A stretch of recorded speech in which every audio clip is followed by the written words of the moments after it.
Hi guys, welcome back to another video here with me at the Aspiring Home Cook. In today's video, we are going to look at making a beautifully delicious Gaajar ka halwa. For those of you who don't know what that is, it's a beautiful carrot pudding that's great for dessert.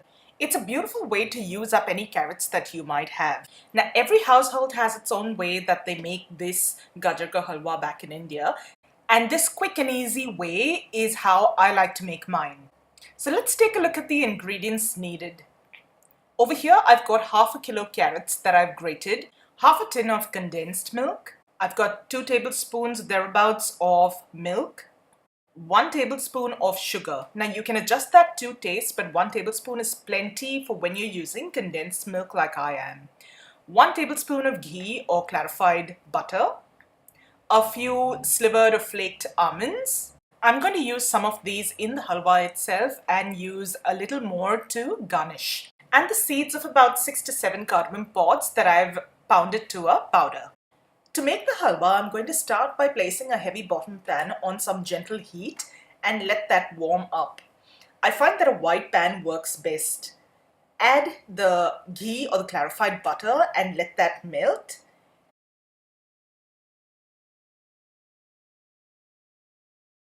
And we're then going to tip in all of our grated carrot.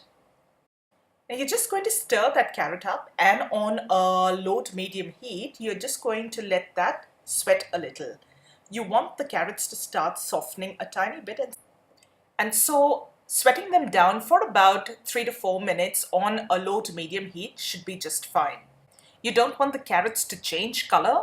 Like I said, you just want them to soften, and once you see that the carrot has started oozing out a little bit of its liquid, add in your milk, and you're going to again continue cooking this off on a medium heat for a couple of minutes till almost all of the milk has been absorbed. Next, you're going to add in your condensed milk and continue the cooking process, all the while keeping in mind that it's on a medium heat. Now at this stage, you're going to let the halwa cook for about another, I'd say about 5 to 7 minutes. It really depends on the liquid content of your carrots, how wide your pan is, so you're just going to have to eyeball it. I'll show you what it looks like at the end of about 6 to 7 minutes. This is what your halwa should look like at this stage. It's been on a medium heat for about 6 to 7 minutes. The carrot has cooked down to a large extent, and there's still a little liquid in the pan, which is completely fine. At this point, you're going to add in your sugar. Now, 1 tablespoon, I feel for us is sweet enough because this condensed milk that has gone in. But you can at this point, after stirring in the sugar, check and see if you'd like your halwa a little sweeter and add more sugar to taste.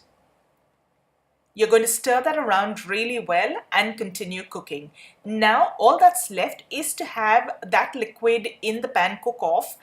And once that happens, your halwa is almost ready. Now, like you can see here, most of the liquid has evaporated from the pan.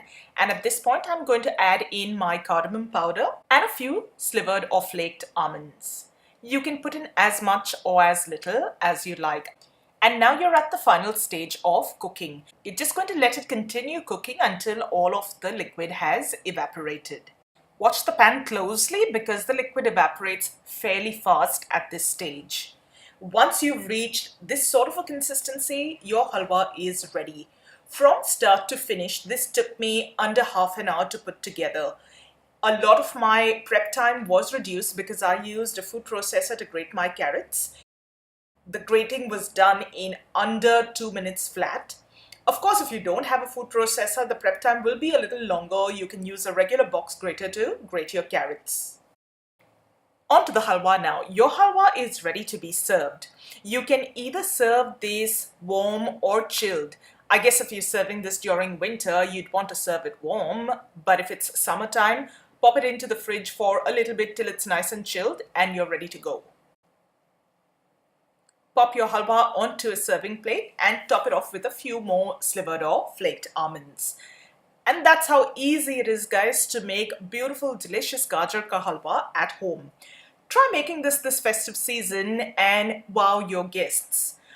Now, the best part of making these videos is that I get to taste it. Let's dig in. The halwa is beautiful, creamy, sweet to just the right extent, and absolutely delicious. Don't just take my word for it. Try it out and leave me a comment. Let me know what you think of the recipe. I really hope you enjoyed today's video, guys. I certainly did. If you did, don't forget to give this video a thumbs up and subscribe to my channel below. I've also started planning out the recipes to share with you for Christmas. Is there anything in particular that you'd really like me to show you? Leave me a comment and let me know. Thank you so much for watching, guys, and I'm going to see you really soon with another delicious recipe. So till then, take care. Bye.